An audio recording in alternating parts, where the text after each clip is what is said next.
again. This is my newest piece. This is it's what's it called? It's called Black Star, and it's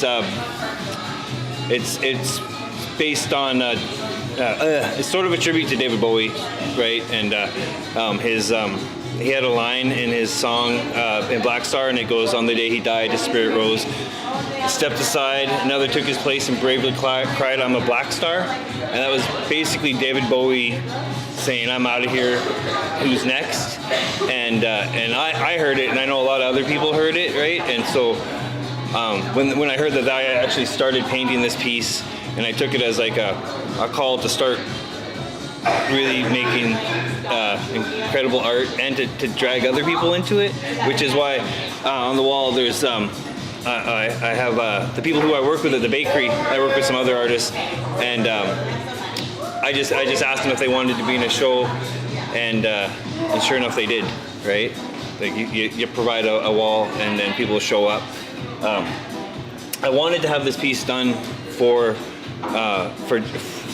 David Bowie's death, the anniversary of his death, but I'm a slow painter, and it's a complicated piece, and I really wanted it to be awesome, right? I could have rushed it and said it was done, but I wouldn't be happy. And so this place, the Green Ceiling, is a very bizarre place. You can you can smoke cannabis here, you can listen to music here, you can even paint your paintings here while everyone's hanging out. So I decided to do that. I'm going to work on this for the next month while it's here.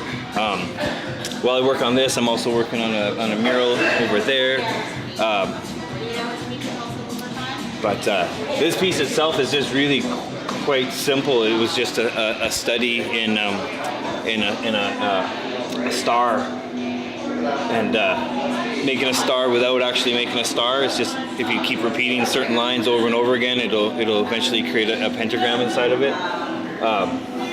It's also was pulled out of one of my DMT experiences. Like I've said before, I take psychedelics in my studio for inspiration.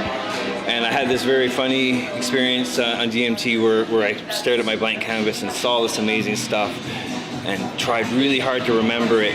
But in my head, this voice was just like, "You're never going to remember it, and just enjoy it. And even if you could remember it, you'll never be able to draw it."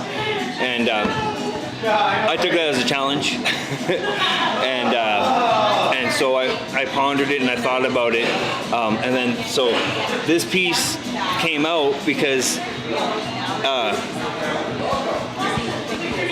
what I saw was like a boiling of the canvas, and it was just a constant explosion of shape, which is what painting is. Painting is a slow psychedelic experience drawn out over a long time. So once I had that in mind, then I was able to just sort of slow down my thought pattern and recreate what I saw. I have removed all the tricks out of my palette. I don't use any of the glitters or the sandpaper anymore. I just use one shade of white, which is a whole other experiment I'm doing.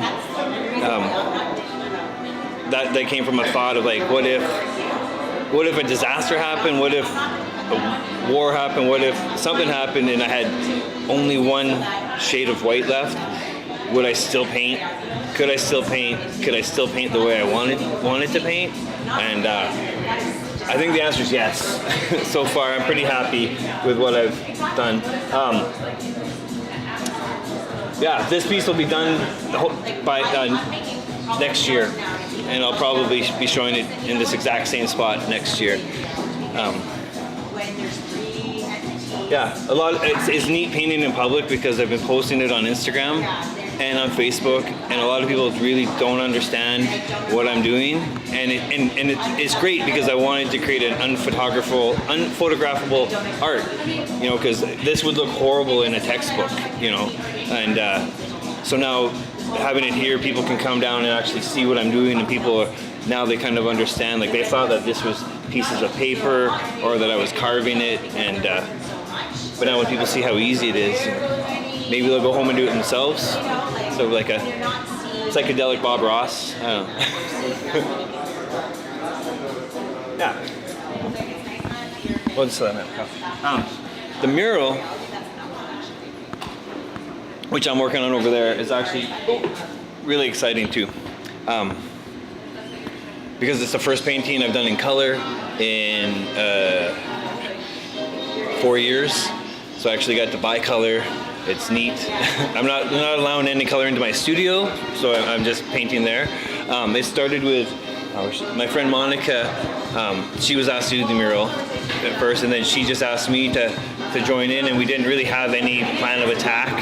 And so we just got stoned, stared at the hallway, and we were like, okay, we decided we weren't going to decide anything that night, and we just sort of went out and thought about things. And I've always wanted to paint a giant pot leaf, like, and make it not look like a pot leaf. And she wanted something that would reach over the wall, so it was just a perfect fit. And she and I have very different styles of art. So I'm doing the pot leaf in the middle, and it's going to expand out. She's painting a moon and a sun on either sides of the hallway, and then her skyscapes are going to creep over the ceiling and meet in the middle with my pot leaf, and that's just the first layer. And then the second layer, we're going to paint the geodesic or impossible shapes, Mobius triangles and such, all through it using purple metallic paints, and then that's only the second layer. And then the third layer, we're going to use ultraviolet paint and paint these clusters of eyeballs all over the place, connected with pathways. So when the glass collectors who come here with their UV lights, they'll be able to actually go up to the wall and follow a path all around. So it's like 3 murals in one. We're really excited about it. So when do you think you will finish that mural? That is the magic question that everybody asks. And like Michelangelo said, it'll be done when it's done. But that's the cocky answer. The honest answer is probably about 3 weeks. Yeah, I come here every day after work and paint until they kick me out, which is, really late. Yeah, it's a lot of fun.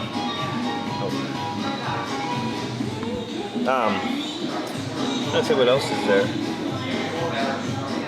It's really kind of neat because it was just a fluke, right? Like I was just setting up this sort of collaboration with my two friends, Sandra. That's Sandra, and this is Sean, and actually it's 2 Seans, but it's kind of neat the way that this place allows artists to collaborate. It's not like in galleries, they have to be. It's very rigid, right? Whereas here, I put a note on Facebook saying, hey, I have got wall space. Who wants to be in an art show? Anybody who answers can be in the show. Even if somebody was to answer me tomorrow, I'd put them up on the wall. And also that way, some people only have 3 or 4 pieces, and and some people have 6 or 7, and or you just have that one really nice piece you want to show the world. So that's what I like about here, the ability to just do a random show.